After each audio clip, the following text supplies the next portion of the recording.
The Prime Minister of India is visiting, as I said, his third visit in 4 years. The objective is to strengthen ties as part of his neighbourhood first policy. The means is religion and common cultural roots. Look at the Prime Minister's itinerary. 2 days, 3 temples. That's what he'll cover. The Janki temple, the Muktinath temple and the Pashupatinath temple. Clearly, he's mastered the diplomacy of faith, as we're calling it. If he used Buddhism to reach out to Sri Lanka and Myanmar, he's drawing on the Ramayana link to revive the relationship with Nepal.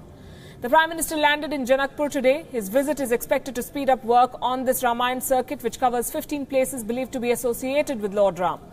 The 2,000 crore rupee project was started in 2015 by the Government of India. It's been 3 years. The plan is to ease connectivity, provide accommodation for tourists and boost local economies. One phase of this Ramayana circuit is from Ayodhya in Uttar Pradesh, where Lord Ram was born, to the town of Janakpur, where his wife Sita was born. Janakpur is on the border with Nepal at a distance of about 500 kilometers from Ayodhya. Other places on this circuit, the Ramayana circuit, are Chitrakoot and Shringverpur in Uttar Pradesh, Sitamarhi, Buxar and Darbhanga in Bihar, Mahendragiri in Odisha, Jagdalpur in Chhattisgarh, Bhadrachalam in Telangana, Rameshwaram in Tamil Nadu, Hampi in Karnataka, Nashik and Nagpur in Maharashtra. This is what the Ramayana circuit will look like. This visit is more than a mere diplomatic effort. It's an experiment. An experiment using faith and religion rather than just depending on conventional methods of diplomacy. Experts say mixing personal faith with bilateral diplomacy makes for good optics. We can already see proof of that in the pictures that have come out of Nepal today. As for the substance, it will hopefully follow. This is a formula that the Prime Minister of India seems to have mastered and is using frequently now. He leveraged Buddhism in an effort to reach out to Colombo last year. In fact, many Indian neighbours have substantial Buddhist populations. So just like the Ramayana circuit, India's tourism ministry is also working on what is being called a Buddhist circuit. This project was started in 2015. It hopes to link Kapilvastu and Lumbini in Nepal, where Buddha was born, to Bodh Gaya in Bihar, where he is said to have attained enlightenment. In fact, connectivity is one of the watchwords in the India-Nepal relationship, followed by economy and energy. The Prime Minister's 2-day visit started on an encouraging and rather colourful note today. Here's a roundup.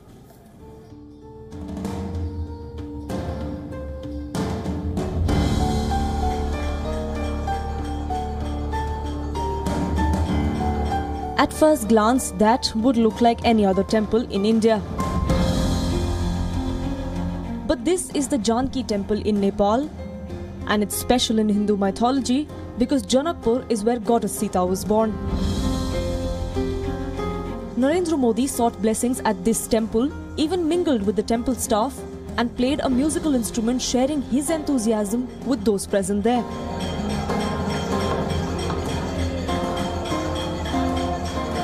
Just minutes before that, a red carpet reception welcomed the Indian Prime Minister at the Janakpur airport, with the country's defence minister in tow. Clad in a traditional pink turban, Narendra Modi then left for the Janki temple, sending a very clear message, that of religious diplomacy. The auspicious beginning was followed by a significant announcement. Narendra Modi, along with his Nepalese counterpart, inaugurated the Ramayana circuit bus route that would join Janakpur to Ayodhya, the birthplace of Sita's husband Lord Ram in India. आज जनकपुर अयोध्या सीधी बस सेवा का प्रारंभ हो रहा है।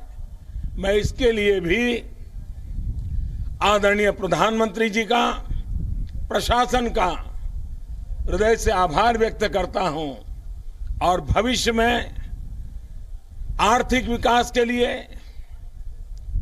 हमारे सांस्कृतिक संबंधों को और ताकत देने के लिए, हमारे पीपल टू पीपल कांटेक्ट के लिए ये एक नई धरोहर के रूप में आगे रास्ता प्रशस्त करेंगे।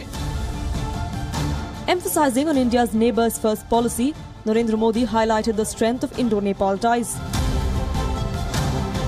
Soft diplomacy done, now it was time for business. Prime Minister Modi flew to Kathmandu, where he held bilateral talks with the Nepal Prime Minister KP Sharma Oli. The two prime ministers held bilateral talks in Kathmandu and discussed a new roadmap in bolstering India-Nepal relationship. Agreements on energy, agriculture, education and other memorandum of understandings were also signed to enhance people-to-people linkages and promote economic growth between the two neighbors. The biggest highlight was the inauguration of the 900 megawatt Arun 3 project, which is being constructed in Nepal with India's assistance. This is the Indian Prime Minister's third visit to Nepal within a period of 3 years. It shows India's commitment to the neighbourhood first policy and Modi's tactfulness in handling foreign policy, especially in the backdrop of China's growing links with Nepal. Bureau Report, WION. And right now, let's take you straight to Kathmandu, where the Prime Minister of India is making a statement. मैं इसे आभार प्रकट करता हूं। नेपाल के साथ भारत के संबंध भी दो सरकारों के संबंध से भी कहीं ऊपर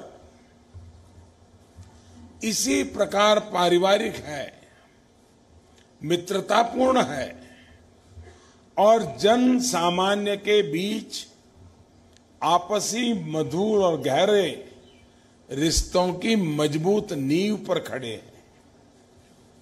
फ्रेंड्स, मेरी यह नेपाल यात्रा एक ऐसे ऐतिहासिक समय में हो रही है जब नेपाल में फेडरल, प्रोविंशियल और लोकल तीनों स्तर पर चुनावों का सफल आयोजन हो चुका है।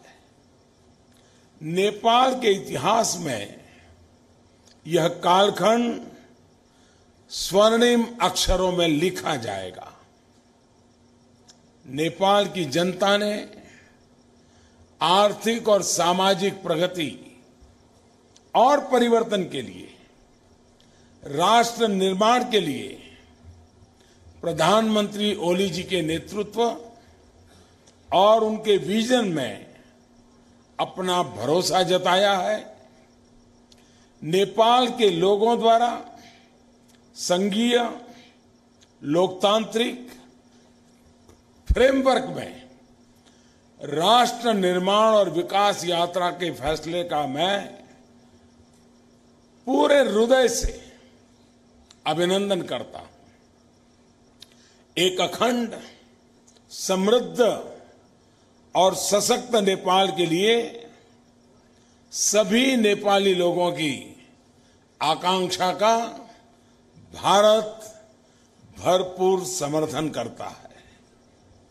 समावेशी विकास और आर्थिक समृद्धि के आपके प्रयासों की सफलता के लिए भारत के 125 करोड़ लोगों की शुभकामनाएं आपके साथ है। फ्रेंड्स, पिछले महीने हमें भारत में प्रधानमंत्री ओली जी का स्वागत करने का अवसर मिला था। हमने दोनों देशों के विकास के लिए हमारे विजन पर काफी बातचीत की थी। आज यह मेरा सौभाग्य है कि मैं उनके साथ नेपाल की राजधानी में खड़ा हूं।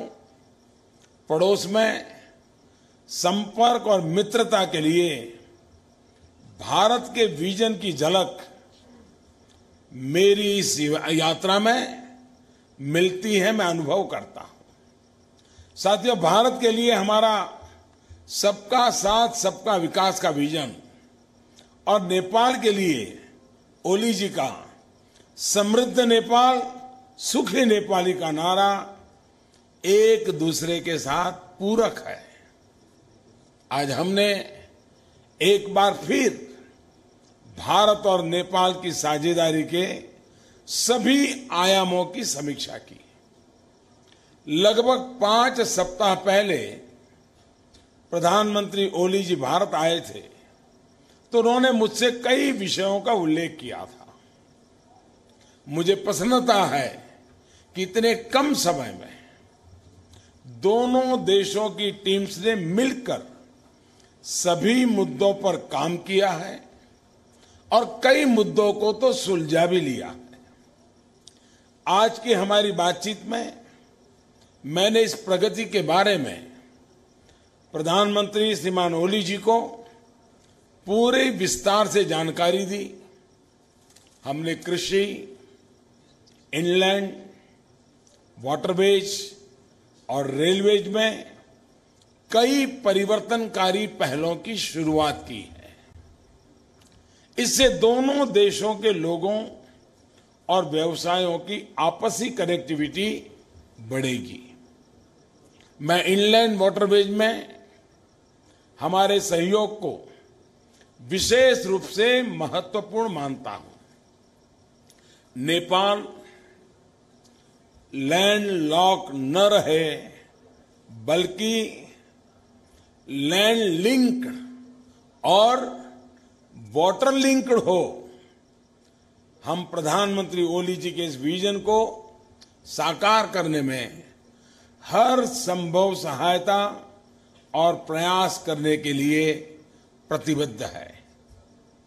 हमारे कृषि मंत्री शीघ्र ही मिलेंगे और कृषि अनुसंधान, कृषि शिक्षा और कृषि विकास में सहयोग के लिए रोड मैप तैयार करने पर काम करेंगे।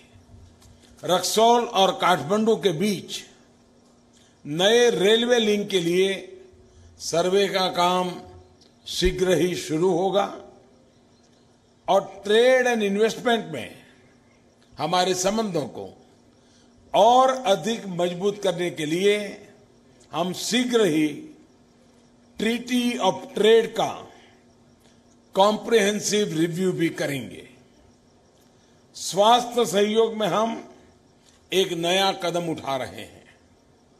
काठमांडू में स्थित भक्तपुर कैंसर अस्पताल में कैंसर रोगियों के इलाज के लिए हम शीघ्र ही भारत में विकसित भाभाट्रोन रेडियोथेरेपी मशीन इंस्टॉल करेंगे। फ्रेंड्स, हमारे जल संसाधन और ऊर्जा सहयोग में आज एक नया अध्याय जुड़ा है। प्रधानमंत्री ओली जी के साथ मिलकर आज मुझे 900 मेगावाट की अरुण 3 विद्युत परियोजना की नींव रखने का सौभाग्य मिला। लगभग 6,000 करोड़ भारतीय रुपयों के निवेश की यह परियोजना नेपाल में होने वाले सबसे बड़े प्रोजेक्ट्स में एक है।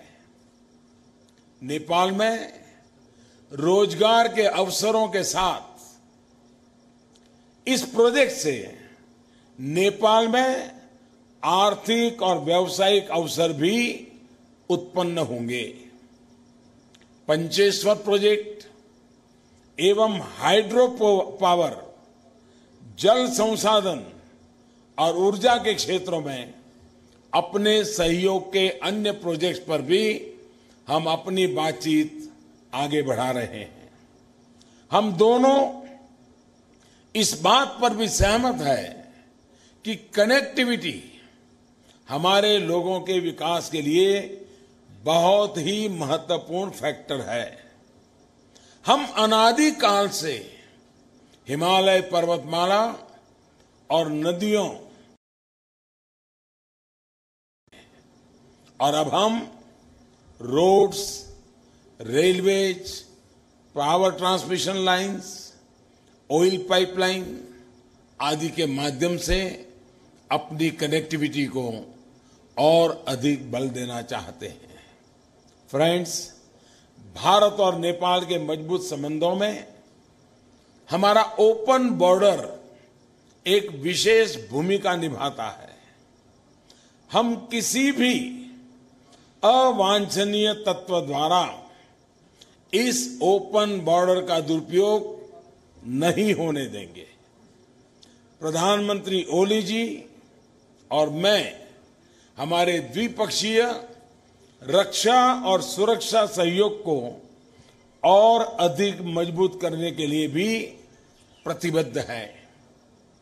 ओपन बॉर्डर के साथ हमारे संबंधों की एक और विशेषता है हमारे गहन आध्यात्मिक संबंध। 2014 में जब मैं नेपाल आया था तो भगवान पशुपतिनाथ का आशीर्वाद लेने का अवसर मिला था। आज सुबह मुझे जानकी मंदिर में माता सीता के दर्शन का सौभाग्य मिला और मैं आशा करता हूं कि कल सुबह मुक्तिनाथ और पशुपतिनाथ जी के प्रांगणों में उनकी प्रार्थना करने का भी सौभाग्य मुझे मिलेगा। हर साल मेरे जैसे लाखों भारतीय श्रद्धालु नेपाल आते हैं और इसलिए प्रधानमंत्री ओली जी और मैंने भारत और नेपाल के बीच पर्यटन को बढ़ावा देने के लिए साथ मिलकर रामायण और बौद्ध सर्किट के विकास पर भी आज चर्चा की। साथ ही हमने ठोस कदम भी उठाए हैं। फ्रेंड्स, पिछले महीने दिल्ली में और आज यहां काठमांडू में हमारी बातचीत में लिए गए निर्णयों से हमने भारत नेपाल संबंधों में एक नई ऊर्जा का, एक नए मोमेंटम का संचार किया है। आज जब मैं भारत नेपाल संबंधों के भविष्य के बारे में सोचता हूं तो बहुत आशावादी विचारों के साथ सोचता हूं। इसी आशा, विश्वास, भरोसे और आपसी मित्रता की भावना के साथ मैं एक बार फिर प्रधानमंत्री ओली जी का, उनकी सरकार का और नेपाल के लोगों का हृदयपूर्वक आभार प्रकट करता हूं। भारत नेपाल मैत्री अमर रहोस। धन्यवाद। Thank you, Honorable Prime Minister. This concludes the event. Thank you all for joining us this evening. Thank you. Some interesting statements there from the Prime Minister of India, including the announcement that they will not let any third party misuse the open border between India and Nepal. Wonder who he would be referring to. But there's the elephant in the room called China. China has pumped in a lot of money into Nepal. And Nepal's government has recently rejected a multi-billion-dollar Chinese power project. We're talking about the $2.5 billion Budhi Gandaki hydro power project. It will not be given to the Chinese company Gezuba Water and Power. It has been awarded, had rather been awarded in 2016 by the previous Maoist government of Prime Minister Prachand to this Chinese company without competitive bidding. Global tenders are likely to be called soon. At this stage, it's too early to say if Indian firms will bid. But this message to China is still being seen as significant. The Budhi Gandaki flows 50 kilometers west of Nepal's capital, Kathmandu. The source of the Gandaki River is on the Tibet border. This is one of Nepal's three major rivers. It has a catchment area of more than 46,000 square kilometers. Much of it is in Nepal. A dam is planned on this river for water storage to alleviate Kathmandu's drinking water problems. It will also generate 1,200 megawatts of electricity, something that Nepal desperately needs. The total cost, when completed, may touch up to $3 billion. Water cooperation between Nepal and India does not have a happy history, we can tell you. There have been agreements signed on major rivers like the Kosi, the Karnali and the Mahakali, essentially for large hydroelectric and irrigation projects, but no project except the Kosi barrage has been completed. So a very bad record there. Smaller rivers have been ignored. If one counts all the rivers, streams and water courses, India and Nepal share 6,000 of them, 6,000 water bodies. Most are too small to catch the attention of policymakers in either country, but they are vital for the people who live along their banks. The India-Nepal Friendship Treaty of 1950, which established special relations between the two countries, did not set up any overarching principle under which issues like water sharing on trans-boundary rivers could be worked out. So Narendra Modi, clearly they're banking on faith and diplomacy to regain lost ground in Nepal. Will he succeed is the million-dollar question. To some extent, yes. But China sees strategic value in Nepal not only as a buffer to secure Tibet's frontiers, but also as a route to reach the Indian market. Nepal is on board China's Belt and Road Initiative, and China is making other steady inroads into that country, including its army.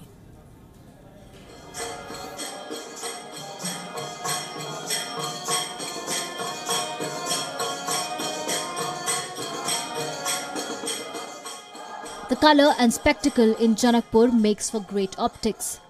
But it also underscores India's need to leverage every card it has to keep Nepal in good humour.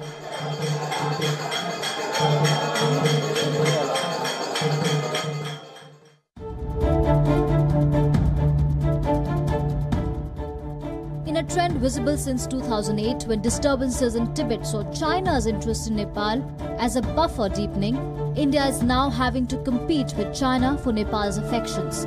With Belt and Road the new Chinese mantra, Nepal is the gateway to the billion-plus Indian market.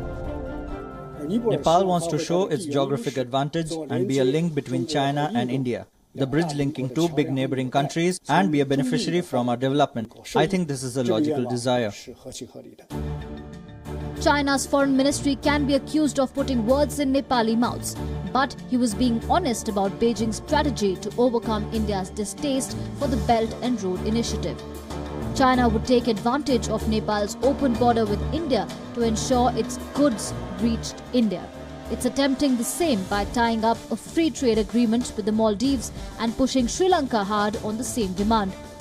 The point China keeps emphasizing to South Asian leaders: China has come to stay. I believe that China, Nepal and India, these three countries, have always been natural friends and partners because we are three neighboring countries connected by the same mountains and rivers.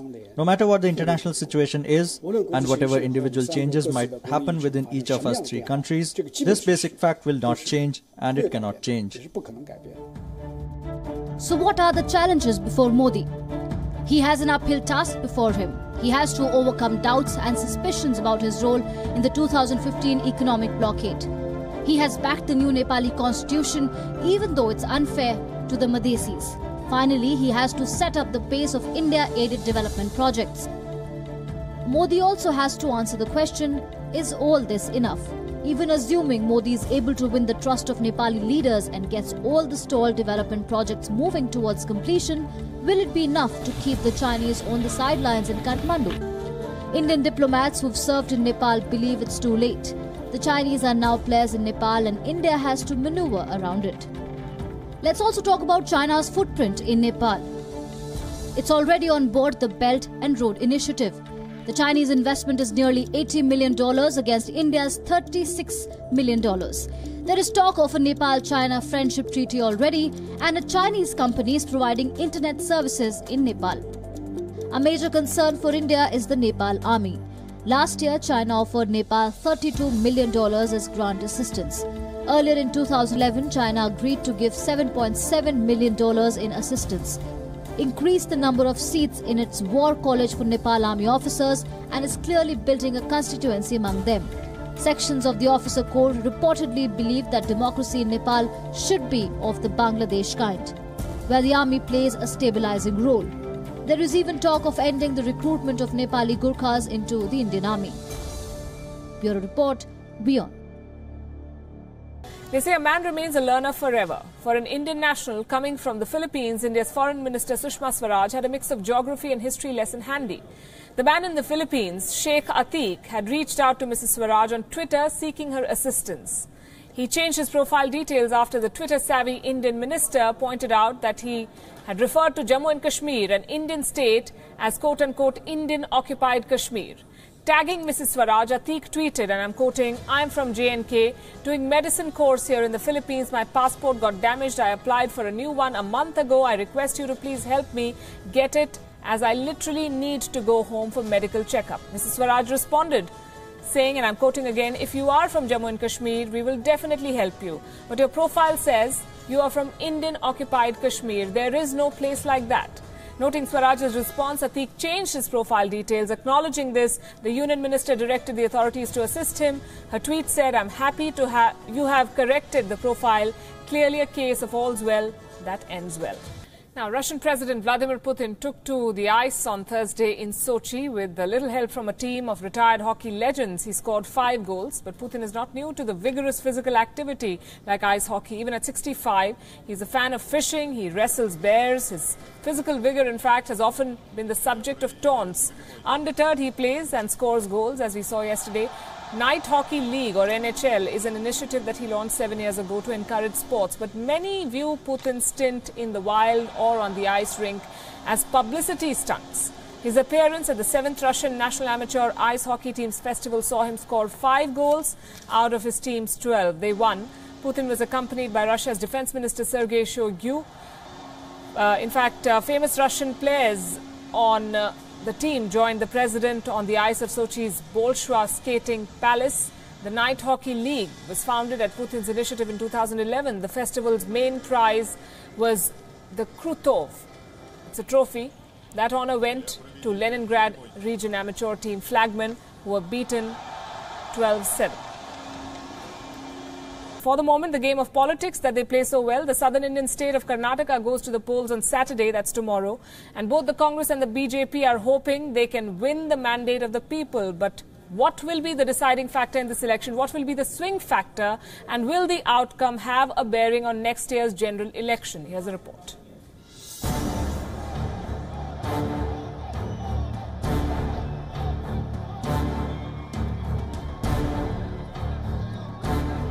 Hectic campaigning, high-octane slogans and a fight for the southern citadel, all over. It's now time for the voters of Karnataka to make their choice. But who holds the key? Who will be the deciding factor in the state? Reports suggest that women will be the swing factor this election. Women voter turnout over the years has been rising faster than male turnout. In the 2013 assembly elections in Karnataka, the Vokkaliga caste belt saw the highest turnout of women. Traditionally, the Janata Dal Secular is seen to have the highest number of women voters, followed by the Congress and lastly the BJP. In terms of party preferences, reports suggest that 5% more women tend to vote in favour of the Congress as compared to men voters. What's interesting to note is that women voters are up by 13% this year. Could that mean the Congress's chances at retaining the state increase substantially? We'll know on counting day. Maybe the BJP has factored in that possibility. That could explain why the party big guns descended upon Karnataka in the last few weeks. But even if Amit Shah uses every trick in the book of his election strategies, BJP may fall short of victory. And what may spell that doom for the party is Karnataka's history. The trend has been such that the state is known to vote for one party at the centre and another in the state. In 1989, Congress lost the Lok Sabha elections on the back of the Bofors scandal, among other reasons.